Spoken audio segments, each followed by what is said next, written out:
Moment, let's kick off hour number 2 and bring in the 3-time All-Star and 4-time Gold Glover and also World Series champion from back in the day with the Chicago Cubs, now part of NBC Sports coverage of Major League Baseball, including Sunday night in Philadelphia when the Braves and Phillies take on one another. Anthony Rizzo joining the program. Good to see you, Anthony. How are you? I'm doing great, guys. How you doing? Doing better for seeing you on the screen here. Yeah, buddy. When was the last time, I'm going to start this way. When was the last time you bought a meal in the city of Chicago with your own money? It's been a while. It's been a while. They take care of you there pretty much everywhere we go. My go-to Chicago cut, my guys there always are taking care of me. Okay, so that's your usual spot when you go to Chicago? Yeah, for sure. That's usually, it's right on the wall. It's right on the river. We sit outside on the patio. Summertime there, it's beautiful.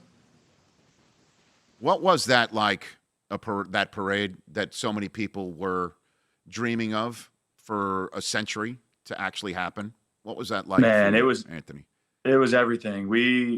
You could think of what it was going to be like, and I had high expectations, and it blew me away. I mean, 5+ million people from Wrigley Field down to Grant Park. It was just aligned, and it went back as far as 40, 50 people, just a sea of blue.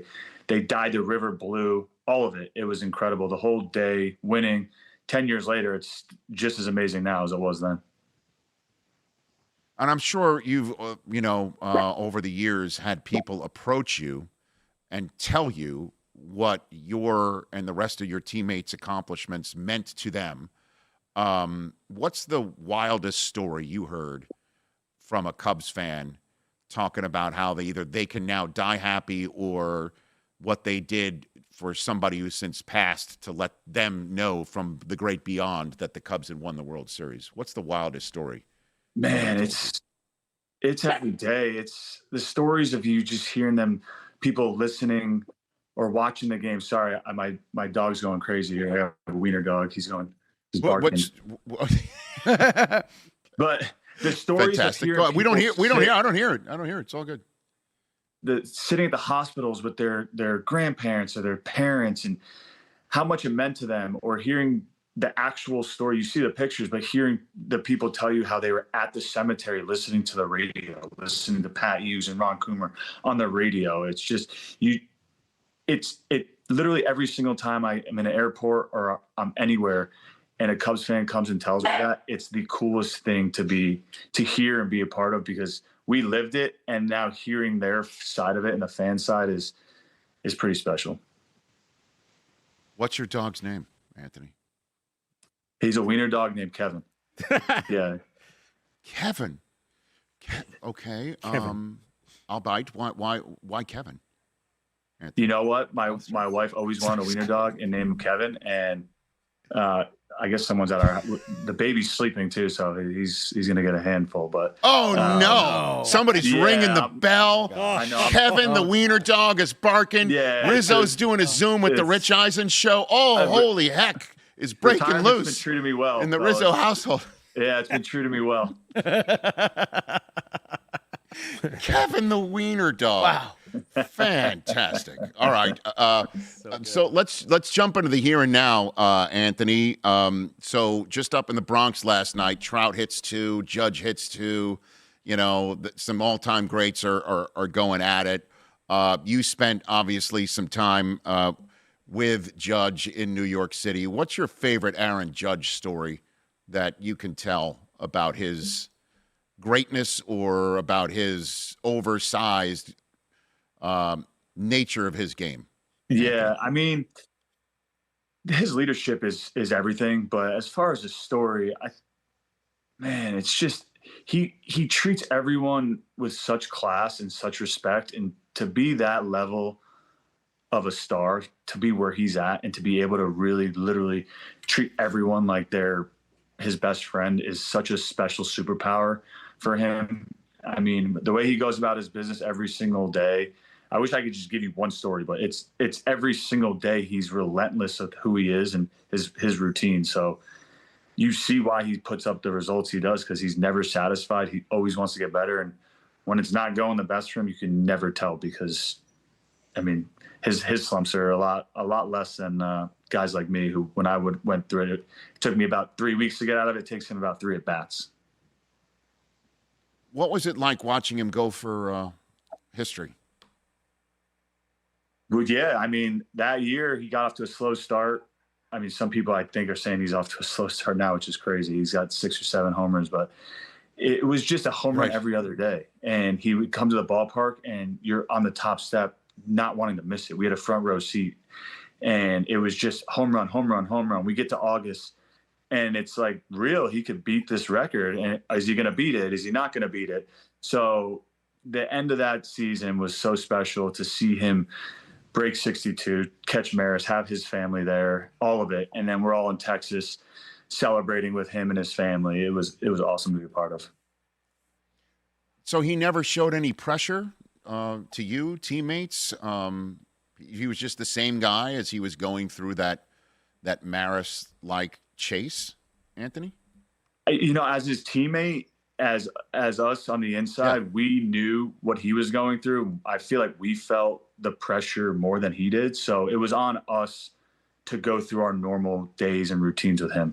It was on us to make it not feel so much of a pressure cooker that I'm sure it was for him. So, I mean, there'd be times where we'd be talking it externally, be talking to it with our wives and background, just saying, hey, like, you know, when we do this type thing. But it was status quo every single day. The night before, we were all in Texas. Him and I were hanging out. Our wives were hanging out. The dogs were hanging out. So just as business as usual. But you know, the last couple of games of the year, we need this home run, right? We have the presence in place. We got the nice watch. We have all the champagne on ice. But just got to go about it as business as usual. You're friends with Judge. Your wives are friends.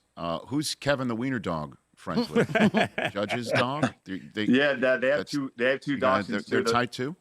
The dachshunds, take a walk in New York, Rich, if you can. The dachshunds are taking over the city right now. So they have two dachshunds. No, I saw that. Penny and Gus. Okay.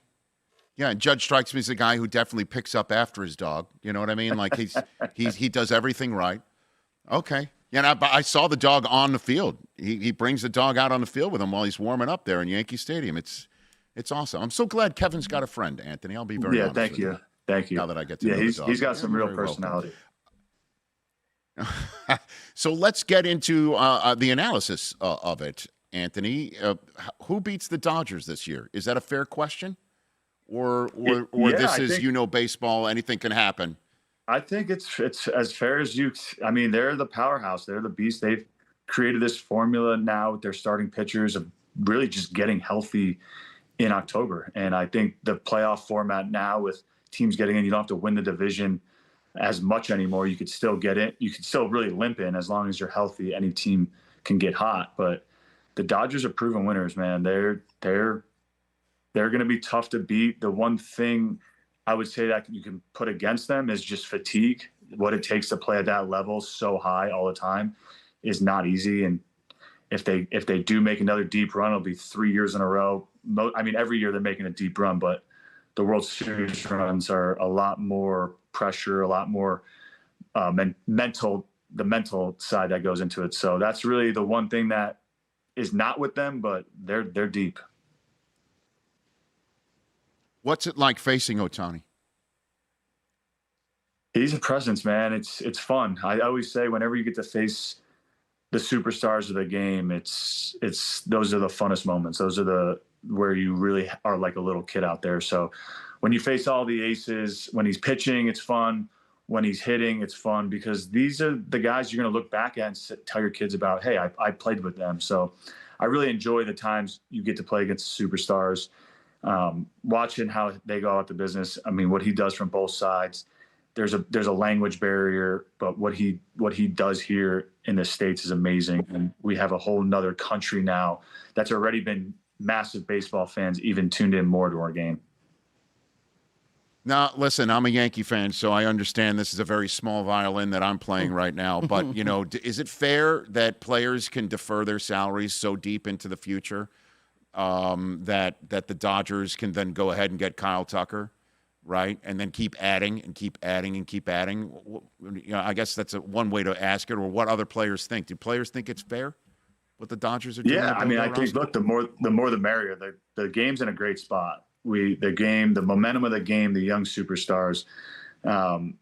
If you want to defer your money, we as baseball players, we make a lot of money, fortunately, and it's very life-changing right away. So there's only so much you can do with that up front, and teams are doing it. The beauty is every single team can do it. The Dodgers have really figured out a niche right now that is working for them, and it's, championships speak for themselves. And everyone hated the Yankees back in the day when they were quote unquote buying everyone, right? But they kept winning, and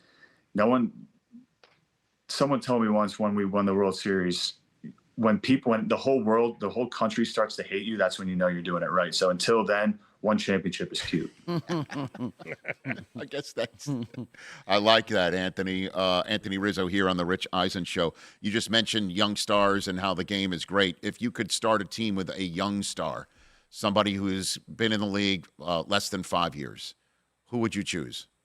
Oh, wow. I think you got to start with starting pitching, right? So Paul Skeens is number one. And then from the position player side, I got to go with Roman Anthony. I'm very biased towards him. He's a Stoneman Douglas alumni where I went to high school. But I'm a huge fan of his game early on.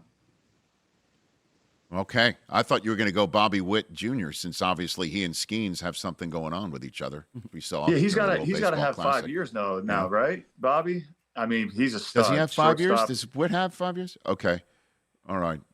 Interesting. You're looking that up. He's another right, one. Yeah. He's another one. Yeah. There's a lot of guys you can pick and surround yourself with a great team now. Right. All right. So what do you think of ABS? What do you think the balls and strikes, automated balls and strikes challenge system? I love it. I think early on watching, you see the umpires are a lot more locked in now. There's not a lot of these kind of courteous calls that guys get anymore. If it's 2-0 to get the guy back in the counter, if it's 3-0, there's no more automatic strikes, which I like as a hitter, right? As hitters, I think we're so used to getting kind of the other way, where a ball's called a strike, not a strike called a ball. So now you see a lot of these counts getting flipped to, instead of 1-1 or 1-2, it's 2-1 or 3-1, and you're in a hitter's count and not battling for your life with 2 strikes. Interesting. You bring up a point that I don't think we've mentioned here on the program. The accountability that it brings to the umpires. So the get right pitch, the sort of courtesy strike on 2-0 or 3-0, those are gone because of this. They're gone, and it's really everyone likes to pinpoint sometimes that one pitch right decided the game. Well, those 2-0 to 3-0 is a huge difference, right? And sometimes there's many a times where I was 2-0 or 3-0, the umpire calls a strike, the next pitch is a great pitch that I missed, and now I'm 3-2 battling for my life, and I walk to the dugout saying that was ball 4, I should have been on base. So not only does that affect you right then and there, but it affects you down later in the game, where you're maybe at the plate with you're 2 for 2 with a walk, or you're 1 for 3 with a walk. And it's just the long-term that effects it has as well is a lot bigger than people realize. Area. You probably met a lot of people like my audio executive, as he likes to be referred to. His name's Mike Del Tufo. He's from Livingston, New Jersey. Say hi to Anthony. Mike. Anthony, how you doing? Say hi to Anthony, Mike. I'm good, Mike. How are you? Okay, see, it's a nice hat you have on. Right, see, Thank you. I mean, I'm a Dodger fan now after 30 years of living here. I would imagine 30 years ago you had a Yankees hat on all the time, right? 2 years More ago. than 30 years ago. 3 years ago. 3 years ago. 3 years ago, Anthony. 3 years ago. All right. 3 years ago is when he had it on. And then the Dodgers start winning and then beating the Yankees. Now put the hat on that you've been wearing. Put the hat on, Mike, and show it to Anthony Rizzo. And you tell me, Anthony, if this is okay with you or not. Please put the hat on and show it to him. Ugh. Oh, no. That response is great. Man. That response is great. As someone who grew up in South Florida, I'm a true fair weather fan. When the teams are good down here, that's when I'm a fan. Yeah. But okay, growing up with all my family in New Jersey and being diehard Yankee fans, it took. I mean, that's a tough look. It's a tough look, Mike. But I've been 30 See, years. You're being too nice, Anthony. Very nice. See, no, that's fine. I've been 30 years in New Jersey, 31 in California. I like both teams. I can like both temes when they play each other. I hear you, no doubt. No, at different leagues, up until now, everyone plays each other. Different leagues. Yeah. I would love to know who you're rooting for in the World Series. It doesn't matter because we lost. But I was going for the Yankees, 100%. But you weren't mad. He the was. Dodgers won. Which just showed. But just what I'm saying, Anthony, okay? Honestly, I was in the stadium that night of Game 1 with my son, Cooper, who's now 15. We were right down the right field line, and Freeman's home run went right across my eyesight line all the way into the right field seats. And I turned to my son. I did curse. And then I said, let's use this as an opportunity to get out of the parking lot before you're, 20. So we got the hell out of there. But I would never, Anthony, ever sit there and go, oh, the Dodgers have won. Let me, I like this business of them doing this every single time that they get a double or a single or a triple. I'm fine with it. Let me let me go and put this hat on. No, thank you. You know what I'm saying? Like, no, thank you. I was just literally at a music festival down here, Tortuga Music Festival in Fort Lauderdale Beach, and Ice Cube was performing. Mm-hmm. And Ice Cube performed Game 1 of the World Series for us, and blew it out of the water. He rolls in his, I think his Chevy or whatever it was, does this great performance pregame. And I'm not kidding. We started walking over to watch him, and I go, guys, I can't do this. I had to turn around because I was still getting flashbacks to the World Series. That was incredible. I was there too. Yes, in the stadium. It exactly. Was all right, incredible. Mike. Anthony, you're too nice, Anthony. All right. Do we have a picture to show Anthony before going? Apparently, I haven't seen him. We've heard him throughout this Zoom on occasion. You want to pop that up there for Anthony to see? Oh, there he is. Kevin. Okay, that's Kevin. Is that Kevin? Yeah, that's Kevin. Okay. Yeah. Hold on. That's Kevin on the photograph. And what's that thing? He destroyed that ball on the left side? Like, is it a toy that's history? Toys hate to see him coming. He destroys them all, and he's turning 7 soon, and he plays like he's a puppy. So he's great. Okay. Everyone who comes in contact, Kevin just loves being him. Kevent. Yep, that's it. It's a great name, right? Why not? He looks like Love a it. Kevin. Okay. Awesome. Yep. It does. I just love it. Yeah. All right. Thank you for joining us, Anthony. This is a blast, and we'll do this as much as you're up for it. And enjoy your time with NBC Sports and starting your career as a broadcaster. I look forward to chatting with you more. Thanks. Awesome. Thank you, guys. Thank you very much. Thanks for having me on.